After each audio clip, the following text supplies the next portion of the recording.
Il est 9 heures du matin, à la pointe de Trévignon, près de Concarneau.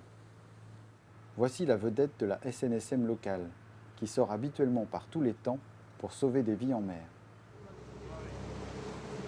Mais tous les 15 jours, c'est une autre mission qui attend ces marins aguerris.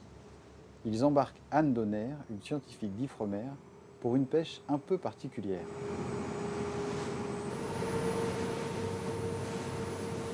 Dans le cadre du REFI, le réseau de suivi du phytoplancton et des phycotoxines, il s'agit ici de surveiller la présence de microalgues toxiques qui pourraient contaminer les coquillages.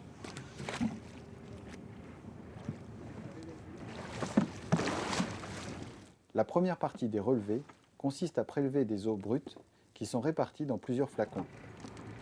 Alors, les petits flacons, c'est pour les nutriments. Ça nous permet de savoir, de quantifier les sels nutritifs présents dans l'eau, qui est la nourriture du phytoplancton.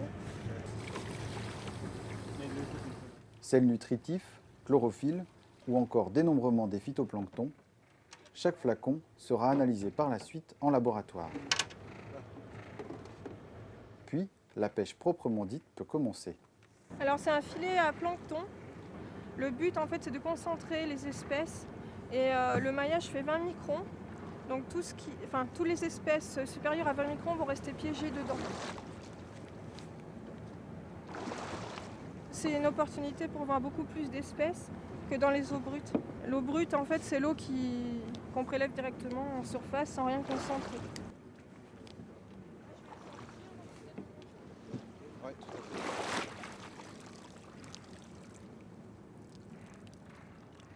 Et t'as pas pêché grand chose là, Anne? On regarde. Il y a quelque chose. Beaucoup plus qu'on le croit. Il peut y avoir combien de phytoplancton dans un petit seau comme ça? C'est de l'ordre de Ça, je peux pas le dire du tout, c'est impossible. plusieurs centaines, plusieurs milliers? Plusieurs milliers.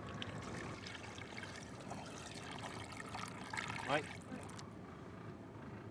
On peut voir quand il y a des grosses diatomées, on voit que c'est chargé, qu'il y a quelque chose dans l'eau. Elle est un peu trouble. Oui, voilà. C'est ça, ouais. Et on peut voir qu'il y a des sortes de matières en suspension. Ah, En fait. d'accord. Et ça, c'est du phyto. Ouais, ouais. Enfin, c'est des microalgues. Après, Ouais, faut dire lesquelles. Ouais, Après, il faut passer ici, sur mais le- Daniel, l'eau est trouble, donc, enfin trouble. C'est des trucs qu'on n'a pas l'habitude de voir, donc c'est intéressant. Alors après, si on veut voir ces petites bêtes de plus près, comment on fait? Ou ces petites Eh plantes d'ailleurs, c'est on pas se des met bêtes? sous un beau microscope inversé à contraste de phase et on va au labo voir ce qui se passe.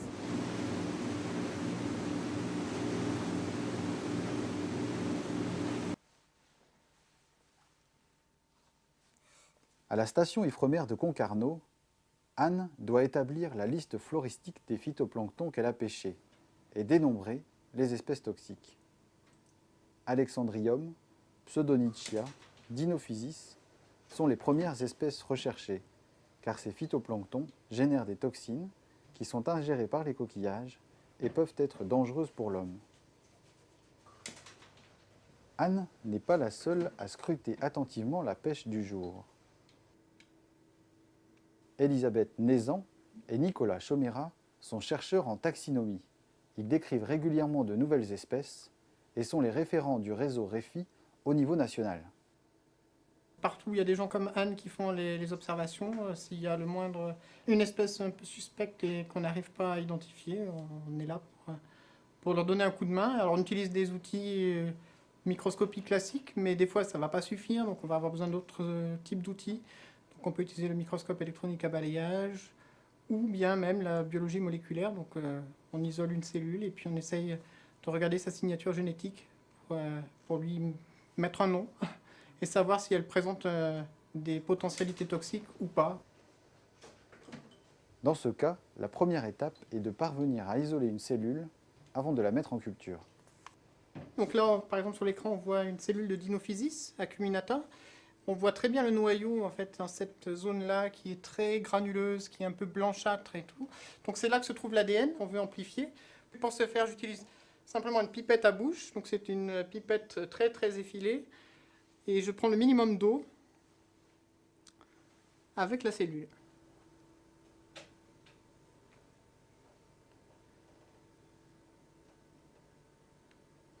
Donc je l'ai isolé, je l'ai pris d'une première goutte, je le mets dans une deuxième, je vais le rincer plusieurs fois de cette façon. Et ensuite, je le mets dans un petit tube prévu à cet effet. Donc, Oui, c'est-à-dire que le phytoplancton, le plancton végétal, c'est Oui. une seule cellule. c'est des unicellulaires, exactement. Exactement. Et tu arrives à prélever dans une seule cellule. Oui, c'est quand même Dans certains cas, on arrive même à enlever l'enveloppe autour de la cellule et récupérer que le noyau. C'est un peu technique, mais on y arrive.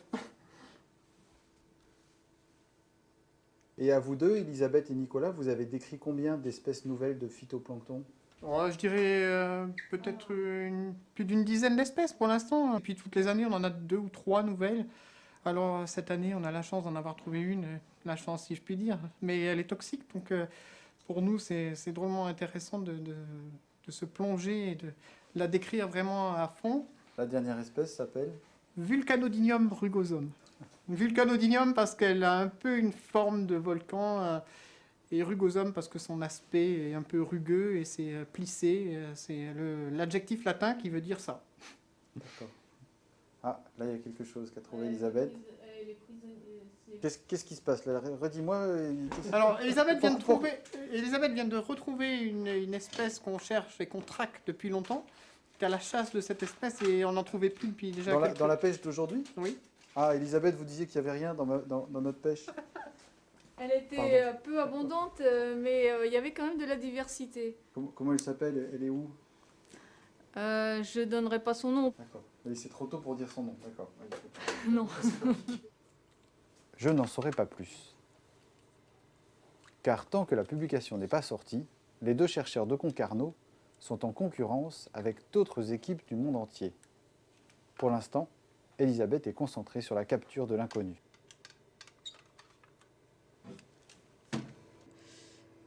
Dans la pipette, donc normalement elle est là, mais je ne la trouve pas.